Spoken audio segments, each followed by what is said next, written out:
রবিবারটা হলো সব দিনের থেকে ব্যস্ততম দিন। সব দিনে যেমন কাজ থাকে রবিবারে আরো বেশি কাজ এসে পড়ে। এই যে সকাল সকাল সবজি বাজার করে আনা। আজকে আমি সবজি বাজার খুব বেশি করেছি তা নয়। মোটামুটি ২-৩ দিন চলে গেলেই হবে। পেঁপে, টমেটো, শাক আর এই যে তেঁতুল একটু নিয়ে এসেছি।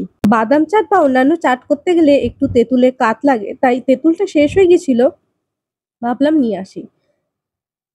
প্রচন্ড আমার ঠান্ডাও লেগে গেছে, এত ঠান্ডা গরম হচ্ছে।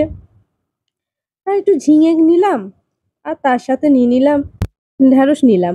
ঢ্যাঁড়সটা বেশ কচি ছিল, অন্যান্য তুলনায় আজকের দিনে দামটা একটু বেশিই ছিল। যাই হোক, তবুও বেশ কচি একদম ছিল বলেই নিয়ে নিলাম। এই তো হয়ে গেল সবজি বাজার, মোটামুটি ২ দিন তো চলেই যাবে। এছাড়া নিয়ে নিয়েছি মাছ, মাংস, ডিম, আর তার সাথে তো রয়েইছে অন্যান্য সামগ্রী। আর একটু বেশি করে কাঁচা লঙ্কা নিয়েছি। সাধারণত আমি গুঁড়ো লঙ্কা ব্যবহার করি না, কিন্তু কাঁচা লঙ্কাটা আমার লাগেই। আর এরকম ঝুড়িতে রেখে দিলে সবজিগুলো বেশ ভালো থাকে। তারপর তো এগুলো প্যাকেটিং করে ফ্রিজে ঢোকাতে হবে। এটা হলো মাছ মাংসের ব্যাগ। এখানে আমি গোটা একটা রুই মাছ নিয়ে নিয়েছি, আর তার সাথে চিংড়ি মাছ। এই যে এঁচোড় চিংড়ি কিংবা লাউ চিংড়ি করতে গেলে এই চিংড়ি মাছটা লেগে যায়। আর তার সাথে নিয়েছি চিকেন। আজকে আর মাটনটা নিলাম না। আর চিকেন নেওয়ার সময় আমি অবশ্যই চিকেনের ব্রেস্ট পার্টটা আলাদা করেই নিই। আর ওদেরকে যদি কিমা করে দিতে বলি তো ওরা না ঠিকঠাক কিমাটা করতে পারে না। আমার একটু দরকার লাগে যেমন মোমো কিমাটা, হ্যাঁ, কিন্তু ওরা একদম গুঁড়ি গুঁড়ি করে দেয়।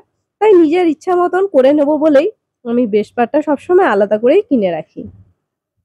এছাড়া টিফিনে কোনো কিছু দিতে গেলে সে তখন এই ব্রেস্ট পার্টটা দিয়েই আমি রান্না করে দিয়ে থাকি। এই হলো আমার রবিবারের সবজি বাজার। সেগুলো আজ তোমাদের সঙ্গে শেয়ার করলাম। তো বন্ধুরা, আজকের ভিডিও তোমাদের কেমন লেগেছে? যদি ভালো লেগে থাকে লাইক শেয়ার করতে তো ভুলবেই না। আর নতুন সদস্য হলে অবশ্যই বলে রাখি চ্যানেলটিকে সাবস্ক্রাইব করো। তার সাথে বেল আইকনটি ক্লিক করো, তাহলে আমি যখনই কোনো ভিডিও আপলোড করব নোটিফিকেশন তোমাদের কাছে সরাসরি পৌঁছে যাবে। এই হলো আমার রবিবারের সবজি বাজার। কি কি করলাম না করলাম তোমাদের সঙ্গে শেয়ার করলাম। এছাড়া আমার অন্যান্য রান্নার ভিডিও দেখতে গেলে অবশ্যই চ্যানেলটিকে ভিজিট করো, আর ভালো লাগলে অবশ্যই লাইক করো। তাহলে বন্ধুরা রাখছি, পরবর্তীকালে আবার কোনো নতুন ভিডিও তোমাদের সঙ্গে অবশ্যই শেয়ার করব। ততক্ষণের জন্য বিদায় নিলাম। তোমরা সকলে ভালো থেকো, সুস্থ থেকো।